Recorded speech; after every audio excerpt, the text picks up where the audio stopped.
اب یہ جو ہیں دونوں طرف سے پھنسے ہوئے ہیں. اگر یہ آ کے چیلنج کرتے ہیں تو مسئلہ, اور اگر نہیں کرتے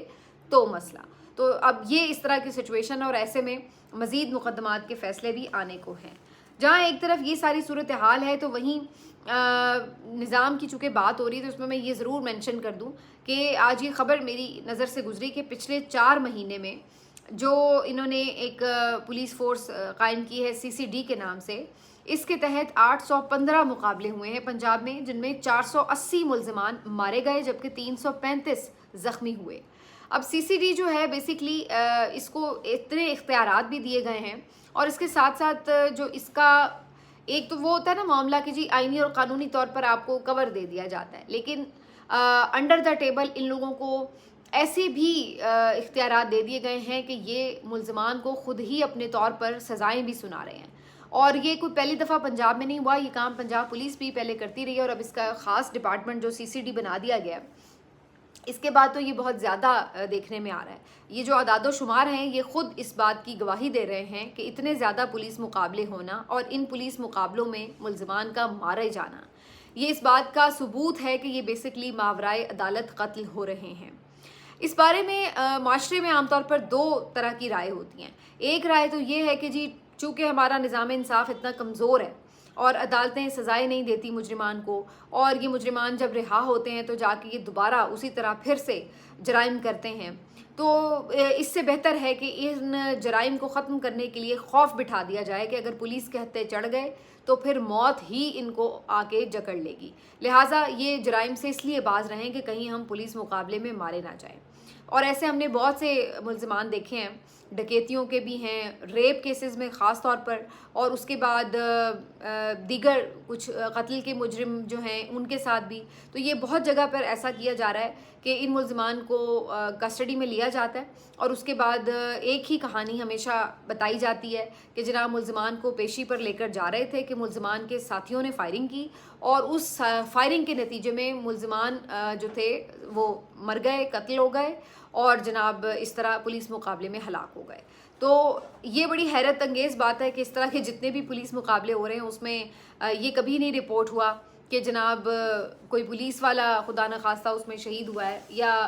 کہیں کوئی جو پورا ایک جائے وقوع بنایا جاتا ہے اور جس طریقے سے پوری سٹوری ہوتی ہے اسی میں کوئی تبدیلی کر دی جائے. تو اسی سے اندازہ ہو جاتا ہے کہ یہ اس کے اوپر شکوک و شبہات ہوتے ہیں, اور یہ مبینہ پولیس مقابلے پھر انہیں کہا جاتا ہے کیونکہ سب کو اس بات کا خدشہ ہوتا ہے کہ بیسکلی یہ جان بوجھ کر پولیس کی طرف سے کارروائی کی گئی ہے, اور عدالتوں کے چکر میں جانے سے بجائے خود ہی سزائیں دی جا رہی ہیں تاکہ ایک ٹیرر بھی پھیلے اور جرائم کو کم کیا جا سکے. ریپ کیسز وغیرہ میں تو خاص طور پر لوگ اس پہ بڑے سیٹسفائیڈ ہوتے ہیں کہ جی اچھا ہے, ان کو اس طرح جب یہ خوف پھیلے گا تو پھر کوئی اس طرح کے ریپ کیسز میں کمی آئے گی. افسوس کی بات یہ کہ ریپ کیسز میں تو خیر کمی نہیں آ رہی, وہ تو اسی طرح رپورٹ بھی ہو رہے ہیں, اسی طرح چیزیں ہو بھی رہی ہیں, لیکن یہ اپنی جگہ ایک بات حقیقت ہے کہ اس بات کو بہرحال سپورٹ نہیں کیا جا سکتا, کیونکہ اس کا مطلب یہ ہے کہ پھر آئین اور قانون تو آپ لپیٹ کر کہیں ایک سائڈ پر رکھ دیں. اس کا مطلب تو یہ کہ عدالتوں کی کوئی ضرورت ہی نہیں رہی. اس کا تو مطلب یہ کہ ہر کوئی اپنی عدالت لگا لے اور فیصلہ کر لے کہ چونکہ جی انصاف نہیں ملتا لہٰذا ایسے ہی سب اپنے ہاتھ میں قانون لے لیں اور فیصلے کرنا شروع کر دیں. تو یہ وہ تمام چیزیں ہیں جس کی بنا کے اوپر جنرلی بھی دنیا میں بھی اس طرح کے ماورائے عدالت جو قتل ہیں ان کو سپورٹ نہیں کیا جاتا, انہیں خلاف آئین خلاف قانون سمجھا جاتا ہے. اور دوسری طرف یہ بھی امپورٹنٹ بات ہے کہ اس بات کا خدشہ بھی رہتا ہے کہ بعض اوقات ہو سکتا ہے کہ کوئی واقعی ملزم معصوم ہو اور اس پہ کوئی الزام بھی نہ ہو, اس کے لیے پراپر شواہد بھی موجود نہ ہو, اور ایسے کوئی بے گناہ ہی نہ مارا جائے. اس سب کے علاوہ بھی ایک اب نیا جو رخ اختیار کر رہا ہے یہ سارا معاملہ وہ یہ ہے کہ اس کی تناظر میں بہت سے لوگ پیسے بھی بہت بنا رہے ہیں. ابھی پچھلے دنوں ہی 3-4 ایسے کیسز رپورٹ ہوئے ہیں جس میں کچھ ملزمان کے اہل خانہ یہ رپورٹ کر رہے ہیں کہ ان کے بندے کو پکڑا گیا اور ان سے معاوضہ طلب کیا گیا. انہیں کہا گیا کہ جی آپ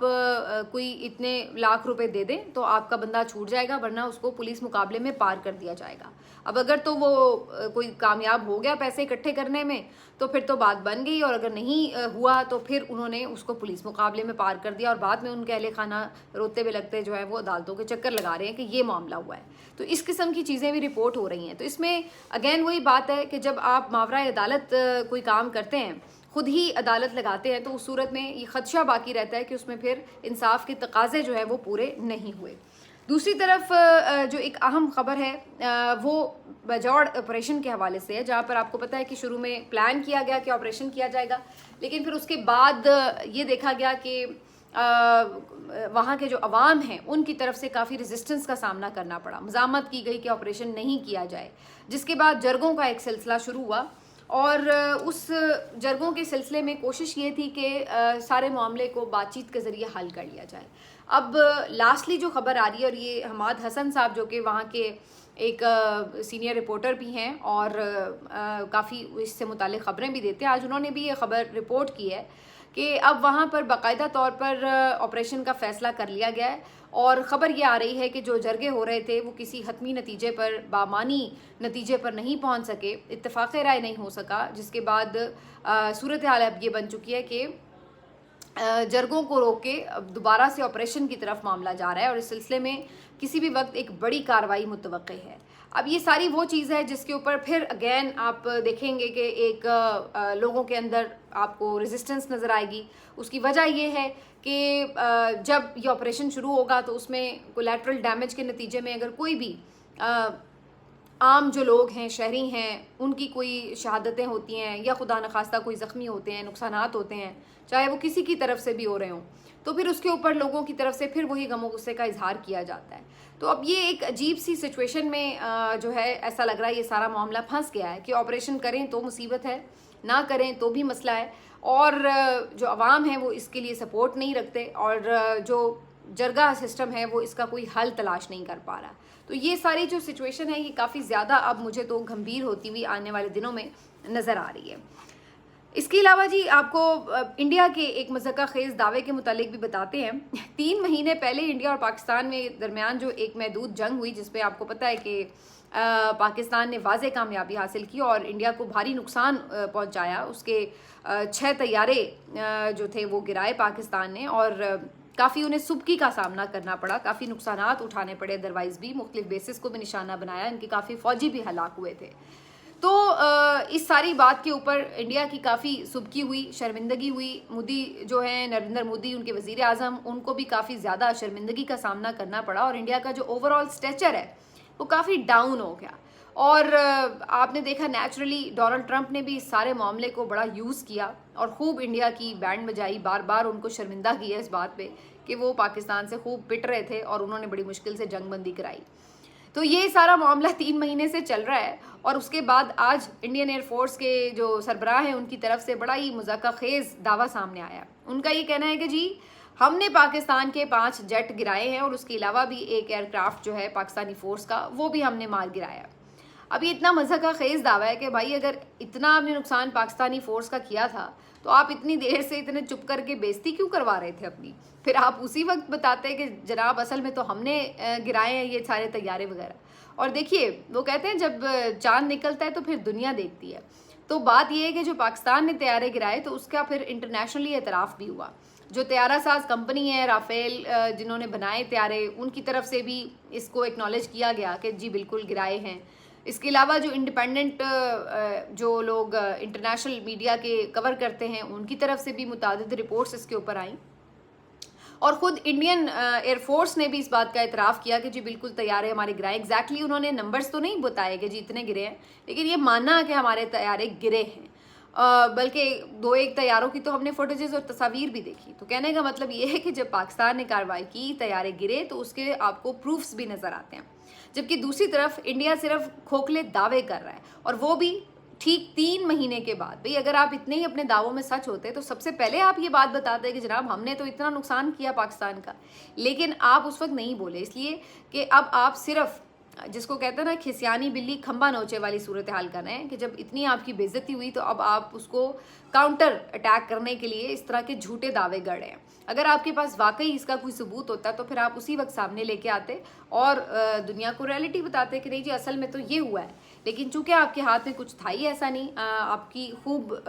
یعنی کہ کٹ لگی اور اس کے اوپر کافی بے عزتی بھی ہوئی، تو اس کے بعد اب آپ صرف اپنی شرمندگی چھپانے کے لیے جھوٹ بولنے پر مجبور ہیں. اور ویسے اس پورے اوور آل سینیریو میں ہی ریکارڈ جھوٹ بولے ہیں انڈین حکومت نے بھی اور انڈین میڈیا نے بھی، تو کمال ہی جھوٹ بولے ہیں. لیکن بہرحال سچ تو سچ ہوتا ہے اور وہ سامنے آ جاتا ہے. تو یہ ایک آج بڑی فنی بات ہے اور اس کے اوپر دوبارہ اب ان کا مذاق اڑے گا جب یہ اس طرح کے جھوٹے دعوے کریں گے. آخر میں صرف ایک آپ کے ساتھ اور چیز شیئر کر لوں کہ پی ٹی آئی کی مشکلات ابھی کم نہیں ہوئیں اور سوشل میڈیا کے اوپر اٹیک بھی جاری ہے. ایسے میں ان کے ایک سوشل میڈیا ایکٹیوسٹ ہیں احمد حسن بوبک، ان کی طرف سے اکثر آپ نے دیکھا ہوگا، اگر آپ ایکس یوزر ہیں تو پھر تو آپ بہت زیادہ ان کو ایکٹیو دیکھتے ہیں کیونکہ ایکس پر یہ کافی زیادہ ایکٹیو ہیں، اور پی ٹی آئی کی تھرو آؤٹ جتنی ایکٹیویٹیز ہوتی ہیں ان کو بڑے زبردست طریقے سے کور کرتے ہیں. بلکہ میں تو حیران ہوتی ہوں کہ پتہ نہیں یہ سوتے کس وقت ہیں، کیونکہ کسی بھی ٹائم کی ایکٹیویٹی ہوتی ہے تو ان کے اکاؤنٹ سے اس کی ویڈیوز اور فوٹوز اور اس کے بارے میں انفارمیشن جو ہے وہ پوسٹ ہو رہی ہوتی ہے. اور نارملی ان کی جو رپورٹنگ کا سٹائل ہے وہ کافی جرنلسٹک سا ہے مجھے لگتا ہے، یعنی وہ کوئی ایسے جہادی یا اس طرح کے سٹائل کے انقلابی سٹائل کے نہیں لگ رہے ہوتے، بلکہ یہ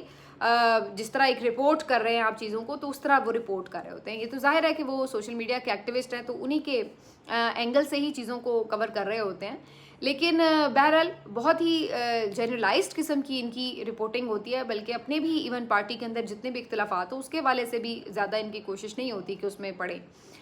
لیکن افسوس کی بات یہ ہے کہ مجھے آج پتہ چلا ہے کہ ان کے اوپر بھی ایک ایف آئی آر کاٹ دی گئی ہے کہ جناب انہوں نے اینٹی اسٹیٹ جو نیریٹو ہے اس کو بنانے میں کردار ادا کیا اور ایسی پوسٹس کیں جس میں ریاستی اداروں کے خلاف باتیں کیں اور اشتعال انگیزی کی اور وغیرہ وغیرہ اس طرح کی باتیں. تو مجھے اتنی حیرت ہوئی دیکھ کے، کیونکہ میں ان کو کافی ان کی دیکھ رہی ہوتی ہوں اکثر ہی ایکس پہ پوسٹس وغیرہ، تو کافی ان کی نارمل رپورٹنگ ہوتی، کوئی اس میں ایسی آپ کو بات نظر نہیں آتی کہ جس کو آپ ملک دشمنی کہیں یا غداری کہیں یا ریاست مخالف بیانیاں کہیں. تو میرے لیے یہ کافی حیرت انگیز بات تھی کہ اتنا آپ جھوٹ پہ مبنی اس طرح کا ایک پورا ایف آئی آر کاٹ کے مقدمہ بنا دیں. اور پھر دوسری بات یہ کہ اگر آپ نے کچھ ایسا کلیم کیا ہے کہ جی ان کی طرف سے کچھ ایسا ہے تو پھر آپ دکھاتے یا تو اس میں مینشن کرتے ایف آئی آر میں کہ جی یہ الفاظ انہوں نے فلاں فلاں دن اپنی پوسٹ میں استعمال کیے اور یہ اینٹی اسٹیٹ باتیں تھیں اس لیے اس کے اوپر مقدمہ ہو رہا ہے. لیکن ایسی کوئی چیز انہوں نے مینشن نہیں کی، جس سے یہ ثابت ہوتا ہے کہ شاید ان کے پاس کچھ ایسا ہے بھی نہیں، بس جنرلی سوشل میڈیا کو انڈر پریشر کرنے کے لیے اس قسم کی حرکتیں. اور پھر بات صرف ایف آئی آر تک نہیں کٹی، یہ تو ویسے بھی احمد حسن جو ہیں یہ بیرون ملک سے کام کر رہے ہیں، تو ایف آئی آر پہ بھی انہوں نے اکتفا نہیں کیا بلکہ یہاں پر جو ان کی فیملی ہے اس کو بھی، احمد حسن بوبک کا یہ کلیم ہے کہ ان کی فیملی کو بھی ہراساں کیا جا رہا ہے اور اس معاملے پر ان کو بھی آ کے پوچھ گچھ کی جاتی ہے اور ان سے انہیں تنگ بھی کیا جاتا ہے، انہیں مختلف جو ہیں وہ تھریٹس دیے جاتے ہیں. تو یہ بڑا افسوسناک اور پھر اگین ایک بڑا تشویشناک معاملہ ہے کہ جہاں پر آوازیں ہیں جو کہ اتنی ایسی آوازیں بھی نہیں ہیں کہ جہاں واقعی کوئی بڑا اینٹی اسٹیٹ کام ہو رہا ہو، تو بڑے افسوس کی بات ہے کہ آپ اس انداز سے اس کے خلاف جو ہے وہ کریک ڈاؤن کریں. اور دوسری بات یہ کہ اگر کسی کی پوسٹ پہ واقعی آپ کو اعتراض ہے، آپ نے مقدمہ بھی کیا ہے، تو پھر قانونی راستہ ہی اپنائیں. پھر یہ تو کسی طور بھی قابل قبول نہیں ہے کہ آپ ان کی فیملی ممبرس جن کا اس سارے معاملے سے کوئی تعلق بھی نہ ہو، آپ ان کو بھی آ کے پریشان کر رہے ہوں اور ڈرا رہے ہوں اور ہراساں کر رہے ہوں. تو بہرحال اب یہ چیزیں اتنی زیادہ نارمل ہو گئی ہیں ریاست پاکستان میں کہ اب تو لوگ حیران بھی نہیں ہوتے اس طرح کی چیزوں پر، کیونکہ ہر روز ہی اسی قسم کی خبریں ہیں. آج صبح میں نے آپ کے ساتھ وہ خبر شیئر کی تھی، اسد طور کو امریکہ جانے سے روک دیا، اب شام کو ان کی خبر ہے، کل کسی اور کی. تو یہ اب ایک نارمل پریکٹس بن گئی ہے اس ملک میں کہ جو کوئی بھی سوشل میڈیا پر اپنا کام کر رہا ہے، اپنی آواز اٹھاتا ہے، اگر اس کی آواز ریاست کی جو اس وقت کی آواز ہے اس سے کسی انداز سے بھی مختلف ہے تو وہ اس کو ٹالریٹ نہیں کر رہے. تو یہ اس وقت جو ہے وہ سچویشن نظر آ رہی ہے. ملتے ہیں آپ سے اگلے ولاگ میں، اپنا خیال رکھیے، اللہ حافظ.